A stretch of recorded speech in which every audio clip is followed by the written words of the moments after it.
Hello, everyone. Welcome back to Exploring Foods with Smitty. Well, today we're going to be making something that's very interesting. Some people have heard of it and some people not. So, for some people, you're going to be exploring this food. So, when we were younger, my nephew used to make this cake all the time. It was called a peanut butter cake. And I asked him how to make the recipe, and he told me how he made it. And I thought, it would be interesting to change it up some. So I'm going to be making my own recipe. We're changing it up some, and let's see how it comes out. So let me get my stuff together, and I'll be right back with you. Okay, so what I'm going to get started with is my butter. Now, they usually don't do this recipe this way, but I've always, when I make cakes, I always make them where you cream your butter, sugar, and your eggs together. So I'm not going to make, this is not going to be any exception. I'm going to do the same thing. So I'm going to add in my sugar and my 2 eggs, like so.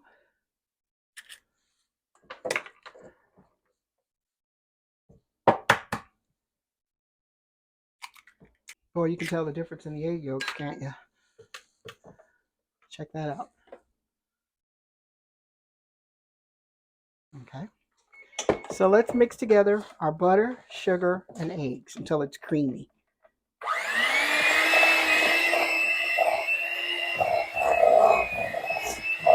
Ice blend.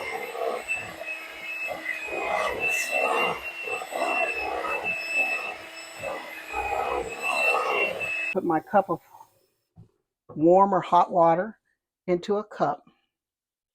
And then I'm going to put my peanut butter in, like so.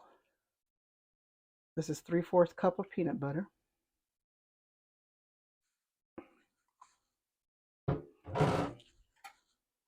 And then what I'm going to do is to mix it until it becomes smooth enough to where it won't burn up my mixer. Okay, I've gotten it all mixed, and as you can see, it's much creamier putting it in that way versus the other way. Believe me, I've burnt out a mixer trying to make a peanut butter pie. Burnt my mixer strong out, smooth out. So let's pour this in to my butter and sugar. Is take my mixer and I'm going to incorporate all this in, but I'm just going to stir it around a little bit because I don't want to have butter and everything all over the place. Okay, so I have that pretty well mixed. So to that, we're going to add a tablespoon, or a teaspoon, I would say, of vanilla, which is Watkins vanilla. The link will be in the comment section if you'd like to try it out. So let's put in my Watkins vanilla. I always check and see that it's vanilla because one time my niece was making sweet potato pies, put, what was it? Something for meat, some kind of meat something, into her pie thinking it was vanilla.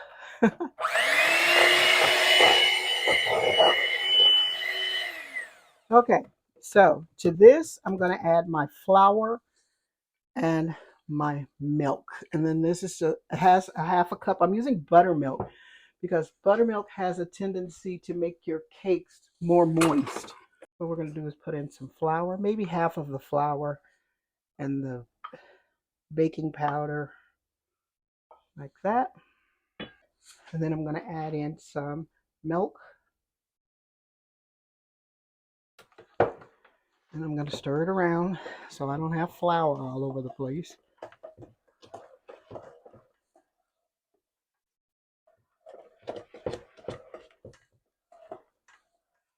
Then I'm going to give it a little mix.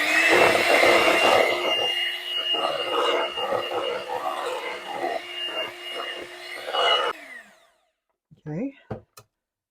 And I'm going to add the rest of my flour and my baking powder and baking soda. The rest of my milk.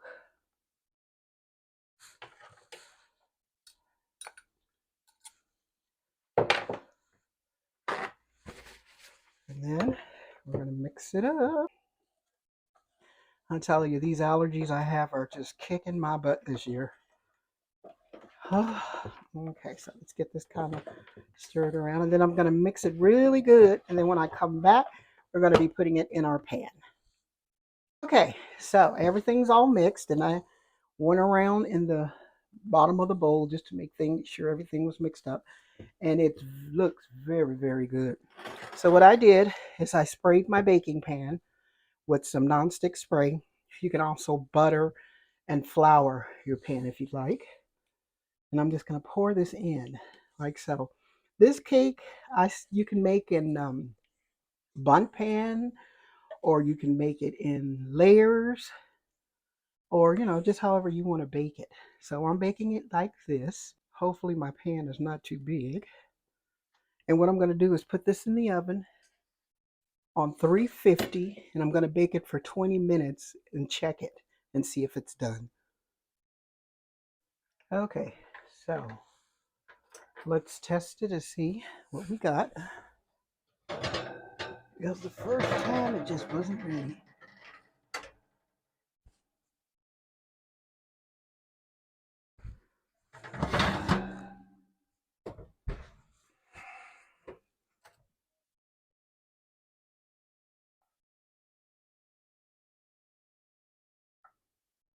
Perfect.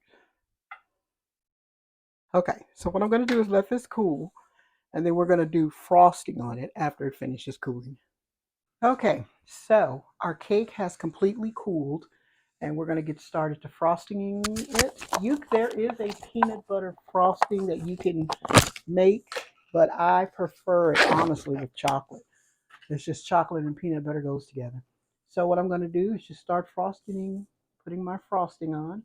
And yeah, you can make your own frosting if you like, but when I'm in a hurry, Betty Crocker worked for me. Let's put our frosting on. Get it all nice and frosted. And if you'd like to add also, you can add, like a lot of people decorate it if they're making it for a special occasion. And you can add Reese's cups to it and just all kinds of stuff. It's got a lot of potential. So I'm going to get this all frosted up, and when we come back, we're going to try a piece. Okay, so I'm just going to try a small piece because actually I baked it for dinner. So I'm taking out this little bitty piece right here, putting it over on my plate, like so. Okay, let's move this out the way, and let's bring it in. So, this is peanut butter cake, and as you can see the inside, it looks peanut buttery. So let's give it a taste and see if it's the way I remember it.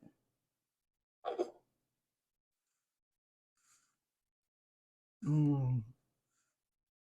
One thing about this cake is it doesn't have a lot of peanut butter, so you don't get hit with peanut butter. But it's got just enough to be delicious. And I'm going to tell you, using the buttermilk to make it moist really, really worked. So, like, share, and subscribe. Thank you for exploring peanut butter cake with me today. And we'll be back with more. Don't forget to check out these other videos on exploring food with Smitty, and don't forget to hit the subscribe button.